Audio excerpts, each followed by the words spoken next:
नमस्कार दोस्तों, मेरा नाम रवि है और आप हमारा YouTube चैनल नया विमर्श देख रहे हैं। आज हम बात करेंगे महाराष्ट्र के विधानसभा चुनावों की। महाराष्ट्र के विधानसभा चुनाव 13 नवंबर से शुरू हैं।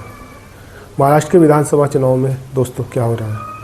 महाराष्ट्र के विधानसभा चुनाव में मुख्यतः दो गठबंधन चुनाव लड़ रहे हैं, महायुति और MVA यानी महाविकास आघाड़ी।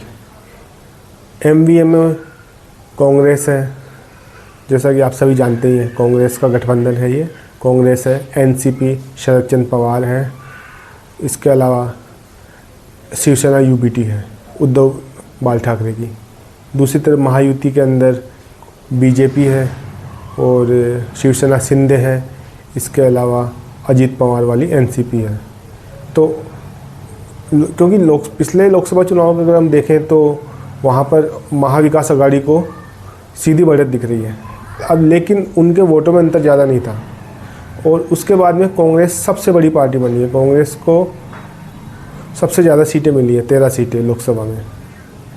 लेकिन और आज विधानसभा चुनाव में समीकरण थोड़ा सा बदला हो, विशेषकर हरियाणा विधानसभा चुनाव के बाद में, क्योंकि हरियाणा विधानसभा चुनाव में सबको लग रहा था कि कांग्रेस वहाँ आराम से सरकार बना लेगी। और गोदी मीडिया के जो चैनल थे, जो उनका जो सर्वे था, एग्जिट पोल थे, वो भी ये बता रहे थे कांग्रेस सरकार आ रही है। लेकिन वहाँ पर आखिर में खेल हो गया।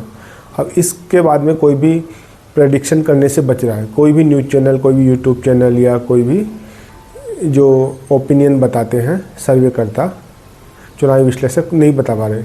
लेकिन वहाँ पर महाविकास आघाड़ी को एज तो है।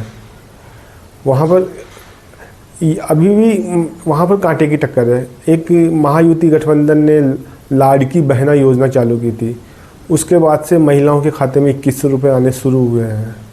अब इसका कितना असर पड़ता है? जमीन कुछ तो असर पड़ेगा, देखो कुछ तो असर पड़ेगा। और वहाँ पर जो महिलाओं के वोट भी महायुति के पक्ष में जा सकते हैं। और वहाँ पर मुकाबला ऐसा है कि वहाँ पर, क्योंकि वहाँ पर कोई भी दल ऐसा नहीं है कि जो पूरे महाराष्ट्र में प्रतिनिधित्व रखता हो। कांग्रेस का देखें तो विदर्भ में प्रतिनिधित्व है, शिवसेना का मुख्यतः कोंकण वाले इलाके और मुंबई के आसपास के इलाकों में प्रतिनिधित्व है। इसके अलावा बीजेपी का वो जो MP से लगता हुआ एरिया या कोंकण वाला और मुंबई वाला इलाका, उसमें प्रतिनिधित्व है। और NCP का मराठवाड़ा में और पश्चिमी महाराष्ट्र में प्रतिनिधित्व है। इस तरीके से वहाँ पर है। और जातिगत वहाँ देखें तो वहाँ मराठा एक मुख्य जाति है। मराठाओं को अगर कुणबी मराठाओं को मिला लें तो कुणबी मराठाओं की आबादी करीब 8 से लेकर 10% बता रहे हैं। और करीब 20 से 22% वहाँ की मराठाओं की आबादी है जो नॉन कुणबी है। तो इस तरीके से 32%, 30 से 32% वहाँ मराठा आबादी है, जो एक बहुत बड़ी आबादी है। और वहाँ पर मराठाओं का दबदबा भी रहा।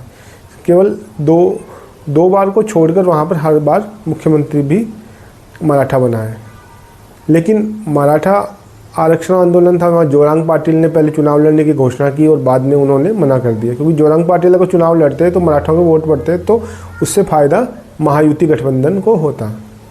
तो अब उन्होंने चुनाव लड़ने की घोषणा नहीं की है, तो इससे ये होगा कि उससे फ़ायदा होगा महाविकास आघाड़ी को। अब दूसरी बात है कि जो उनका मराठाओं का आंदोलन चल रहा है, उससे BJP ने OBC वोट बैंक को अपने पक्ष में करना शुरू किया, क्योंकि OBC नहीं चाहते कि हमारे साथ हमारे आरक्षण में बंटवारा हो और हमारे आरक्षण से मराठाओं का आरक्षण मिले। हालांकि वहाँ पर पहली सरकार ने जो मराठाओं में जिनके पास कुणबी का जाति प्रमाण पत्र था, कुणबी मराठाओं का जो 8 से 10% है, उनको जाति प्रमाण पत्र देना शुरू कर दिया OBC का। और एक वहाँ पर एक जाति धनगर जाति करीब 10% है, वो ST का सर्टिफिकेट मांग रही है, मतलब वो ST में आना चाहती है। तो वहाँ के जो मूल आदिवासी वो तो विरोध कर रहे हैं, लेकिन वहाँ पर BJP ने उनको वादा किया।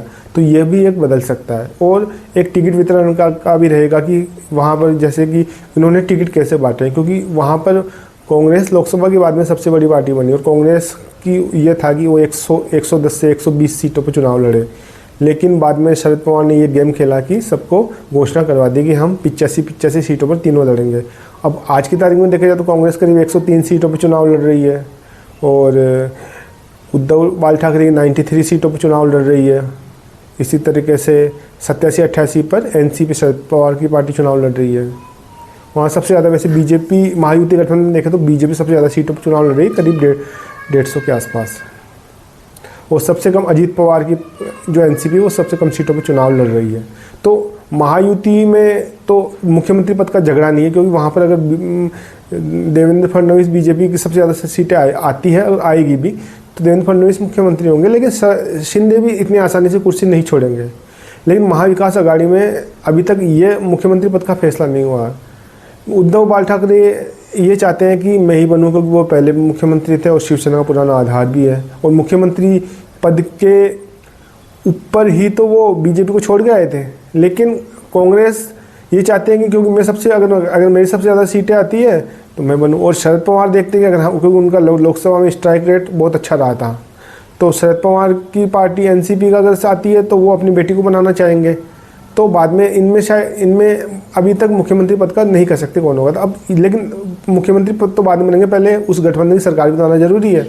तो अभी को अगर ज़मीनी हकीकत देखते हैं और अभी जो खबरें आ रही है उसी हिसाब से वहाँ पर एमवीए थोड़ा भारी पड़ रहा है। लेकिन अगर एमवीए गठबंधन महाविकास आघाड़ी इसमें रहेगा कि सीटें हम सरकार बना लेंगे, तो वो हरियाणा जैसा हाल भी हो सकता है।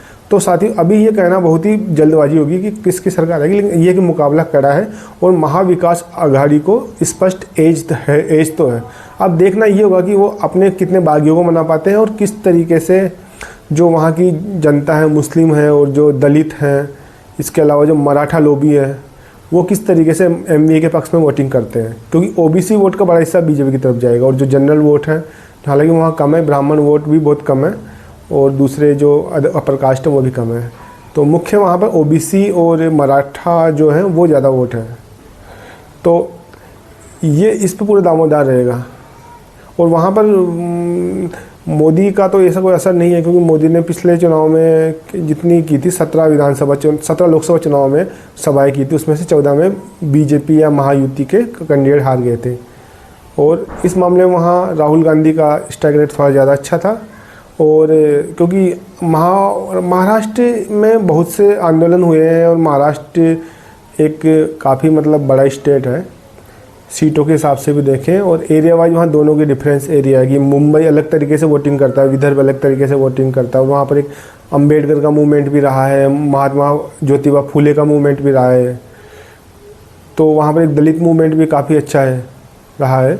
तो इसलिए वहाँ पर एक पार्टी तो वहाँ पर कभी सरकार बना नहीं सकती। बीजेपी ने ज़रूर एक बार काफ़ी सीटें लाई थी, उसके बाद में कभी नहीं लाए। पहले कांग्रेस का वर्चस्व हुआ करता था।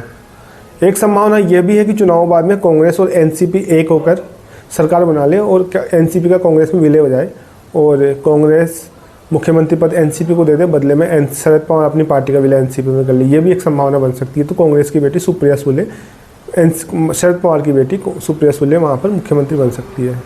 तो ये तो बात की बात होगी, जिसकी ज़्यादा सीटें आएगी महाविकास आघाड़ी की उसका बनेगा। और अगर बीजेपी की ज़्यादा सीटें आती है तो वहाँ पर देवेंद्र फडणवीस के ही ज़्यादा चांस है कि वो मुख्यमंत्री बने। लेकिन फिर बीजेपी में ये कि बीजेपी तो पहले वाले जीते हुए को भी एमपी सीएम बना देती, जैसा राजस्थान में हुआ। तो बीजेपी का तो कुछ कहना बिल्कुल ही संभव ही नहीं है।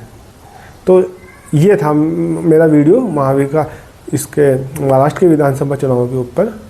अगर आपको मेरा वीडियो अगर पसंद आता तो आप इसको लाइक करें, शेयर करें, सब्सक्राइब करें और चैनल को सब्सक्राइब करें। तो धन्यवाद साथियों।